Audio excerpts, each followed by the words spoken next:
assemblage of royalty the world will ever see. It is May 20th, 1910. The funeral procession of Edward VII winds through the streets of London, 9 kings and 7 queens in the cortege.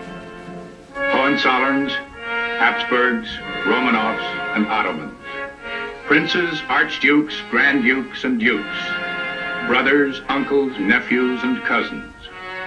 The new king, His Britannic Majesty George V, rides with his cousin, Kaiser Wilhelm II of Germany.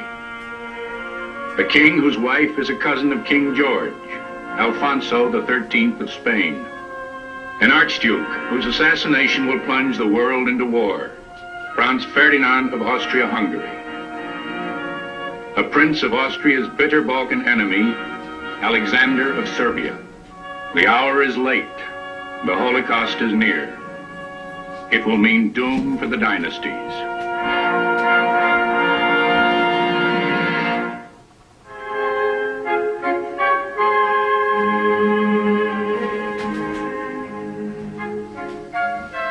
This is royalty at play in Denmark, uninhibited by that strange new device, the motion picture camera. The vast entwined royal forest of Europe has one of its roots here, in the family tree of Christian IX, whose daughter married Edward VII of England. The other trunk belongs to Britain's Queen Victoria, who ruled her empire for 63 years and left 34 grandchildren and 77 great-grandchildren. In the twin trunks of European royalty, the connecting link, grandson of both Christian and Victoria, is George V of England.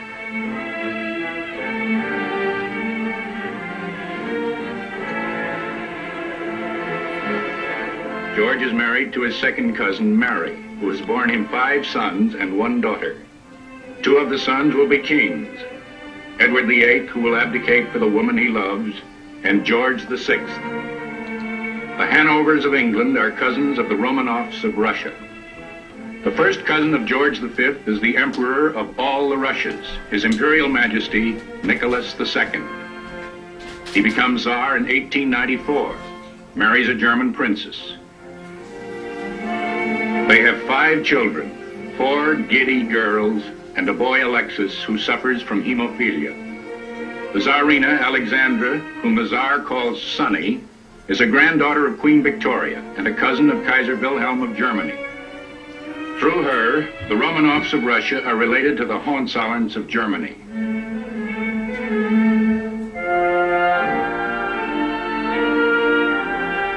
Like the Tsar, Wilhelm II of Germany is a nephew of Britain's Edward VII, whom he detested. Uncle Bertie once called him the most brilliant failure in history. The Kaiser is married to a German princess, Augusta Victoria, a simple, pious woman with no intellectual qualities. They have 6 severely disciplined sons and a daughter.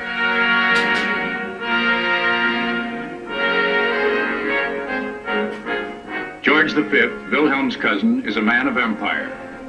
Such grand spectacles as a coronation ceremony in Delhi in 1911 filled the Kaiser with envy, even though George is a constitutional monarch with no real power, while Wilhelm is absolute.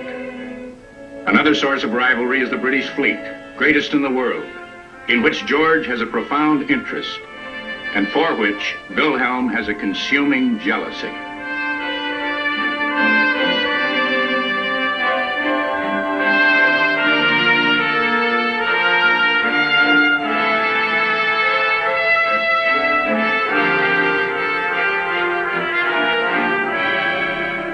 George is a punctual, orderly man, vigorous of speech, a sailor at heart. He is a familiar figure at Cowes, frequently sailing his yacht Britannia to victory. Unlike his father, the gadabout Edward, he is happy in England, happy with the royal diversions of centuries past.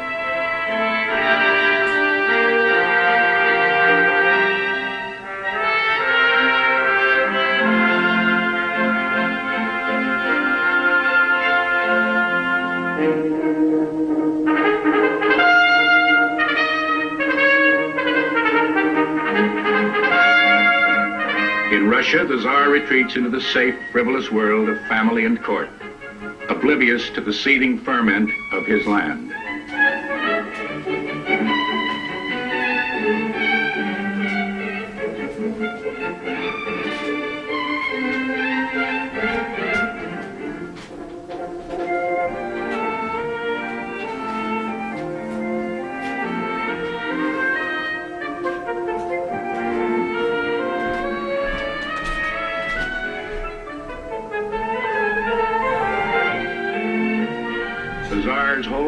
is clouded by eerie omens. The most tragic, his son's illness. He is an autocrat in the wrong century.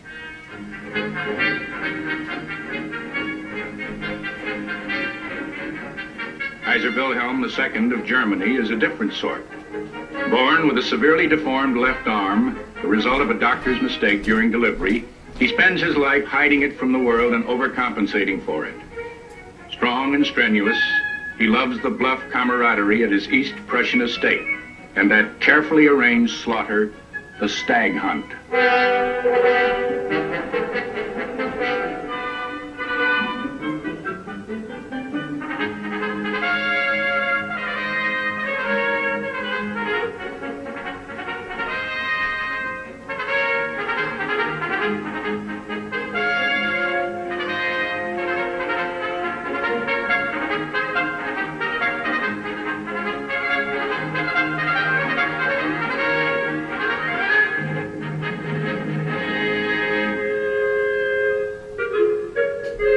Kaiser is passionate about matters like military bearing. To improve his, he uses this as an office chair.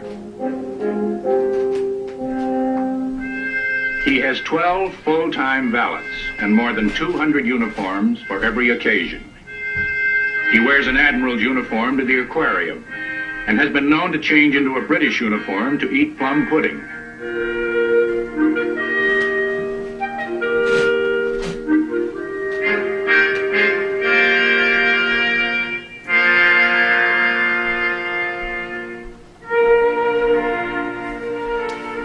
This is Kaiser Wilhelm, who likes to abuse his leading ministers by kicking them in the backside and publicly calling them donkeys and muttonheads and noodles. In his impatient hands, the destiny of Germany, as well as of Europe, is now entrusted.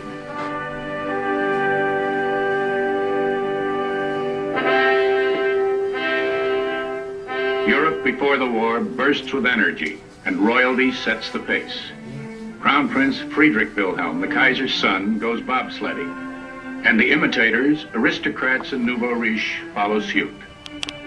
Life is an endless whirl of sport and travel, a gilded circle.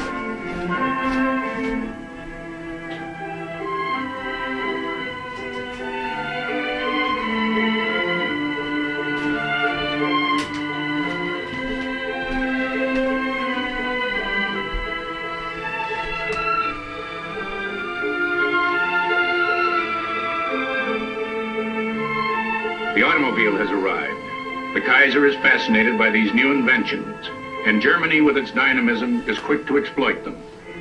Auto racing, dominated by Daimler of Germany, begins to draw huge crowds.